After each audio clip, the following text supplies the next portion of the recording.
Welcome to the Shield Your Business from Chaos podcast,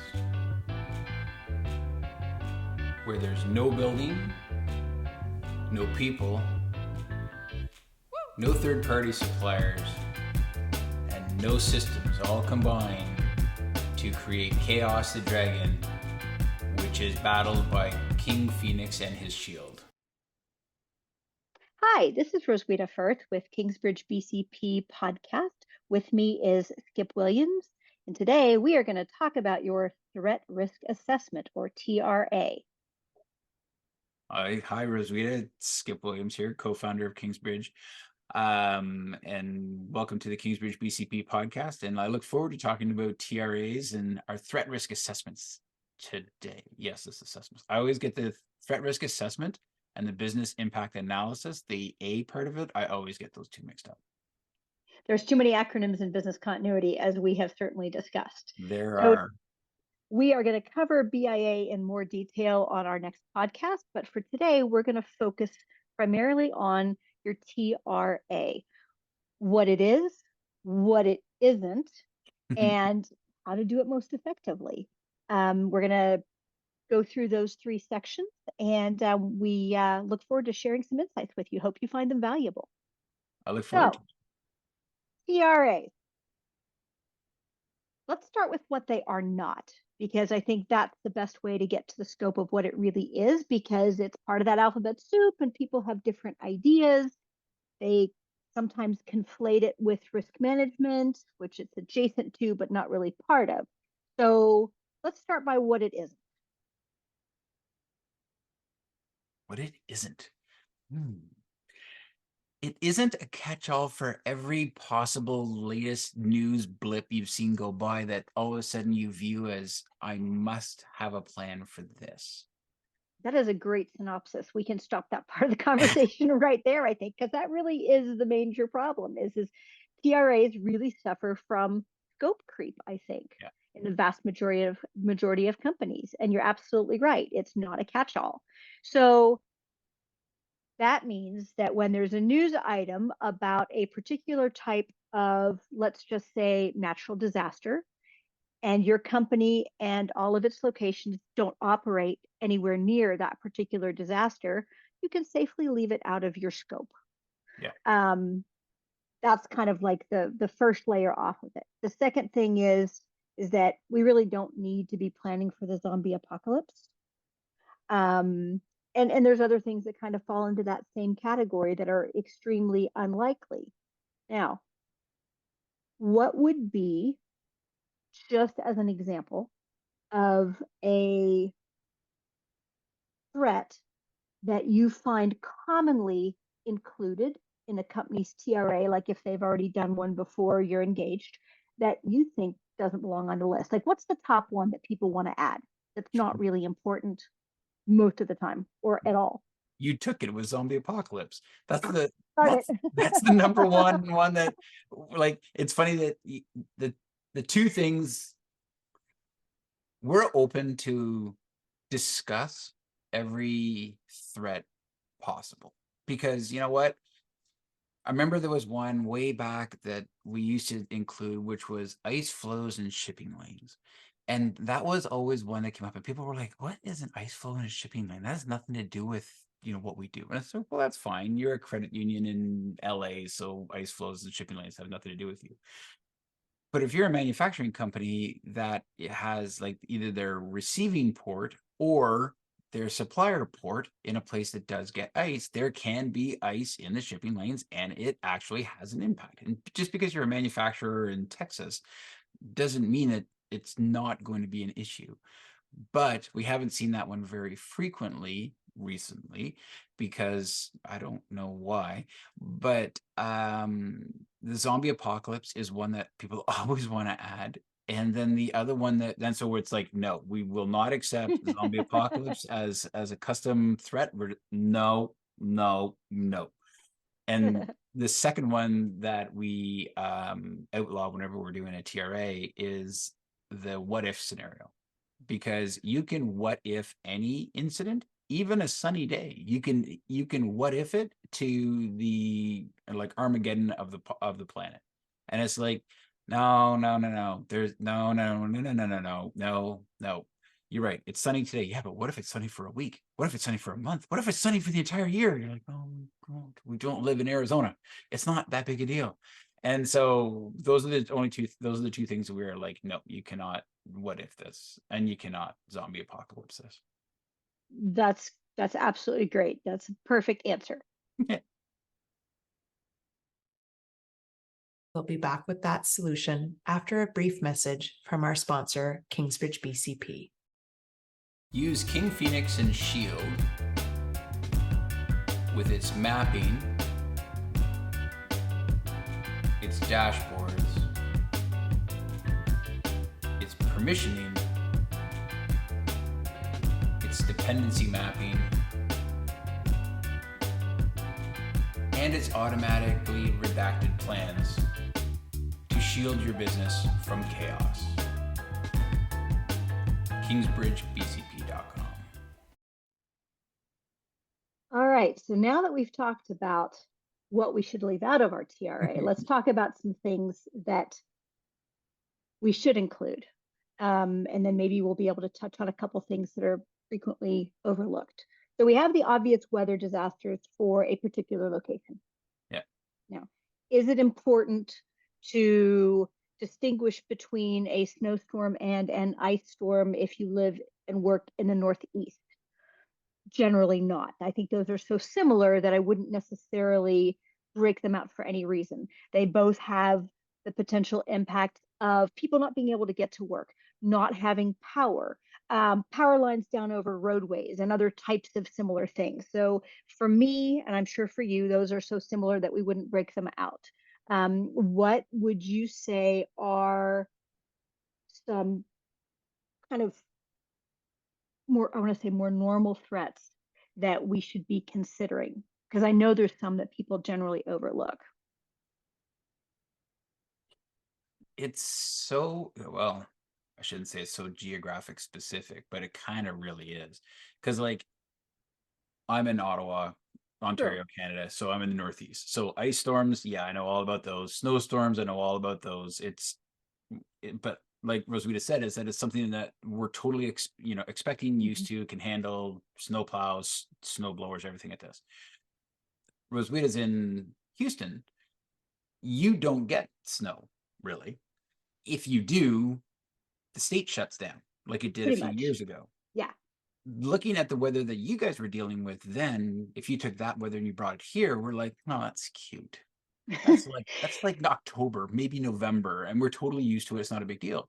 Right. But for Houston, two things. If you took your summer heat for the length of it and you brought it here, people would lose their minds, because you have, well, my sister used to live in Austin, so similar weather. She had 70 days over 100. If we had 70, we have like 7 days here over 100, and people are getting grouchy at about like day 3. And I can only imagine if it went out for another 67 days, like that's just mind-boggling. But the second thing is that you guys get hurricanes where it floods the entire city. Like your house moves. My house never moves. Like oh, I guess in theory it could move, but it's like grounded. It's never going to flood. It's never going to float away. Like that's just not something that we deal with. And so if I'm doing a TRA for somebody in the Northeast, especially inland like we are, I'm like, yeah, that's not likely to happen. But for Houston, if they said, well, severe weather, like, snowstorms and ice storms, I'd be like, okay.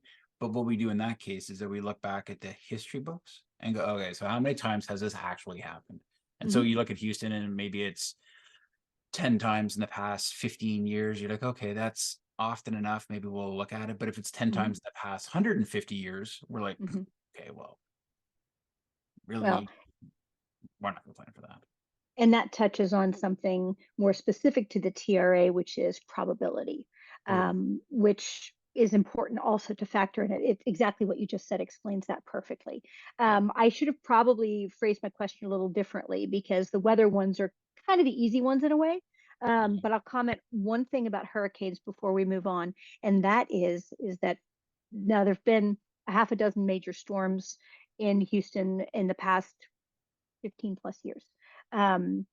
There were 3 that really changed how we do hurricane preparedness in the Gulf Coast. And I speak specifically about the sort of greater Houston metropolitan area. There was Tropical Storm Allison. There was Hurricane Rita and Hurricane Ike, 2001, 2005, 2008. All 3 different issues. First one wasn't even a hurricane technically, but it dropped a bunch of water. And the impacts at the time were like no access, no groceries, no gas. Hurricane Rita, everybody evacuated. And that was a huge nightmare because they weren't prepared for it. So they fixed that. When Hurricane Ike showed up, that was a really long event in terms of how it impacted the city. And there were issues related to supply chain, grocery stores, and things like that. Fast forward about 10 years, and Houston got hit with like 3 storms 3 years in a row that flooded big parts of the city. A lot of those logistics issues were definitely handled by then, but you had the bigger issue of post-incident people who had flooded being reflooded, and what did that do to the overall recovery of the city. So hurricane planning has definitely changed, and for good reason, because hurricanes are not all the same. They can have drastically different impacts, even on the same geographic location. Well, yeah, and that's like whenever we're doing the TRA and Shield, and I would assume every BCP tool is the exact same as when you're doing it, is that it's the amount of warning that you're getting, so the forewarning, the impact to your business, which is what it really should be measuring, but then it's also the likelihood. And so and you take all 3 of those and you combine them all, and so you're weighting the threats so that they can come into an order. And so the thing is that the orders, I think, so Shield comes stock with, I think it's 40 different threats, and then we allow you to put in whatever you want to after that, because like ice flow and shipping lanes, who would have thought about it? But it allows the most impactful ones to roll up to the most impactful to your business, to come up to the top, and you can plan for the top 3 to 5. And how that relates back to the hurricanes is that we've had a few tornadoes here over the past decade, and they're tornadoes to people who live in the Northeast, where it takes out like 1 or 2 homes as opposed to like entire city blocks. But it's the likelihood of them is very low. So as a result, they aren't necessarily the top 3 to 5 to plan for. But in Houston, because you do get hurricanes on a frequent enough basis, that yes, if I was doing a TRA for Acme Co. in Houston, I would be like, yeah, let's look at hurricanes, because that's something we should be planning for. Whereas I wouldn't have been planning, or I would temper or steer them away from the ice freeze that you guys had 2 years ago, I think it was. Yeah. Because it hits that likelihood. The likelihood is like way down, because it's only happened maybe once in 50 years or whatever, and it's like, really? But when you get an impact like a hurricane that comes in every 3 years or 4 years, depending on the time frame, you not planning for it is crazy. And so whenever I see cities or businesses that are in the Gulf Coast or along the East Coast or whatever of North America, and they don't plan for hurricanes at all, like you guys are, you're just tempting fate. It's the same sort of stuff if you're in the Midwest and you don't plan for tornadoes. Absolutely. Like, that's crazy talk. Like, what are you guys doing? And the thing that, for those that a lot of times people forget, that this is when you get that warning category, is that for things like hurricanes, they're not an earthquake. They're not a volcano exploding. You generally know like 2 or 3 days or 4 days in advance that it could hit. We'll be back with that solution after a brief message from our sponsor, Kingsbridge BCP. Use King Phoenix and Shield with its mapping, its dashboards, its permissioning, its dependency mapping, and its automatically redacted plans to shield your business from chaos. KingsBridgeBCP.com. Do you plan for that? I would. Like if I Yeah. lived there. I mean, sitting here thousands of miles away, I would be like, yeah, get out. It's going to come somewhere close Yeah. to you. Get out. So Well, and you bring up a good point there because companies are often reluctant to pull the trigger when they have a plan that's written in such a way that it's kind of like an all or nothing. mhm. That's a different topic entirely, but certainly if you're talking about your TRA, then bear in mind that down the road when you get to your planning process, that you might want to actually have this sort of pre activation step that just touches on the prep work that you can do without a full-blown plan activation for a hurricane that hasn't happened yet. Yeah, or for when it hasn't happened and it actually misses you. Like it doesn't Yeah. actually have any impact on the business whatsoever. I'm also not saying to go home and hide out in the basement. And I mean, I realize that a lot of places don't have basements, but you know what I mean. Hide out in a shelter on something that might hit. And it's like, and it's just because you're sheltering doesn't mean that you're not able to be productive. I'm not saying to, initiate a new 8-month project from the basement of a shelter, but I am suggesting maybe answering emails. And so Yeah. it's one of those things where, we're also now getting perilously close to a BIA as opposed to the sticking with the TRA. But yeah, those are the things that it's always looking at the history of things. One quick one before we sign off, I guess, is that we have a customer of ours. They're in the Caribbean area, and they're always upset or aware of hurricanes and tidal waves. But Yeah. where their office is at the highest point on the island, which is high enough up and far enough in that a tsunami is never going to get to them. Mhm. Because it just isn't, like it physically can't. Second thing is with the hurricanes, they're far enough south that the hurricanes all come in north of them and go up. I don't know because I haven't researched it, but I think they've had one hurricane there, and it was in 1971, and it was Yeah. like a very basic level, like low level, whatever. And it's one of those things where, I'm not discounting it, it's just that it never happens.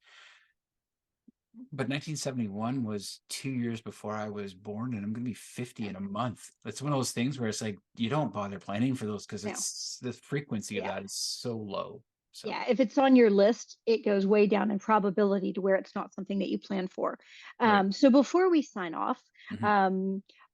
what about, and I have some thoughts here as well, some of the most overlooked threats that people tend to forget. And from my own personal experience, going back into my early days of business continuity planning about 20 years ago, Houston is located in the middle for a ton of threats, many of which do get overlooked because we have a huge port here and there's lots of hazardous materials that go in and out of that port. They're restricted from some highways, just like they are in most places for safety reasons. We also have railroads that transport that hazardous material everywhere. Many of the companies that I've worked for either have operations in that port or along the highway and rail routes that go out all the way through the rest of the nation, especially, major corporations that have a huge presence within Houston. Like we're talking, campuses, or we're talking satellite offices, for example, because there's so many companies headquartered here. If there was actually anything beyond a very localized, like chemical event that was confined to like a very small area of the city, could potentially have a really big impact. There was an explosion on a train or something at the port, that would be a huge thing. Could involve sheltering in place, evacuations, definitely business interruptions if there's power lines affected and things like that. And that I find is frequently overlooked or deprioritized. Now, the probability may not be very high, but when you look at the statistics of like how many potential incidents there are and how many of the smaller events we have, that the few times that we do have a bigger event, it's worth looking at. And so I was going to ask on your side, what are some of the ones that you've seen that are overlooked in general? So not necessarily a weather event, but something else that people don't necessarily think about. Power failures. Power failures. Like, and especially more so now with the hybrid workforce that's quasi sort of working, is that it used to be where everybody would have their office was on a generator. So if you're at work and power went out, short of you losing internet, you could still be operational. You could still do whatever you needed to do. Well, if you've got, say, a 700 person credit union and you send 700 people home because it's, the work from home day or whatever has been decided or whatever, or half the workforce is at home. So you've got 350 people at home. You've just lost 350 of your workforce. So you've lost half or whole of your workforce because their power is now out. Now, I know that a lot of places in like California and stuff like this, that because they've got their rolling blackouts or their PS's power safety power shutoffs, public safety power shutoffs, is that a lot of people are not putting generators in. That's fantastic. The internet still doesn't necessarily work and is prioritized for emergency responders, not for you, and. So the idea of a generator at home is good, but it's not solving the problem. And it's not a business expense that you're going to get a business who's going to drop 750 generators on 750 people's homes. That's just not going to happen. Right. And the power outage is like the number one, has been since I think I started doing BCP in like 98, the number one impact to businesses across the board. And it's just going to get worse now as everybody wants to be able to telecommute or Zoom to work or whatever. And it's just going to get worse. And the one that I haven't even touched on is as the world becomes more and more electrified for cars. My car still moves when the power goes out. Yes. And can for a long time. Well, it can for about 500 miles. At the end of the 500 miles, I have to find somewhere that can pump gas out of the ground. But with electric cars, so go anywhere. That impacts your workforce. So when you get to the planning stage, that's something to consider. For a company TRA, I think that's definitely something that should be looked at. But I think it probably impacts companies that have electric vehicle fleets. But again, that gets into your planning process, not your TRA. So if we're sticking with the power outage, absolutely. And so I agree, that's only going to get worse. I think this is a great place to stop for today. We can resume with talking about our business impact analysis, BIA, tomorrow. And we'll maybe do a very quick recap of the TRA at the beginning of next week, just to catch people up. So we thank you for joining us. We hope you found this interesting and informative. And we find us wherever you find your podcast. We look forward to seeing you again. Yeah, and you can find us on all the regular socials. I think we're our LinkedIn, Instagram, Twitter, Facebook, YouTube, if you're watching us on YouTube, or if you're listening to us on a podcast. And with all the podcasts, we're on all the podcast apps, and we ask everybody to sign up, or sorry, not sign up, to subscribe, so that they can get the little, what is it everybody says, ring the little bell or whatever it is to be notified or whatever. Yeah, make sure that you tune in, because it's going to get better. Thanks so much for joining us today. Have a great week. Thanks. Bye.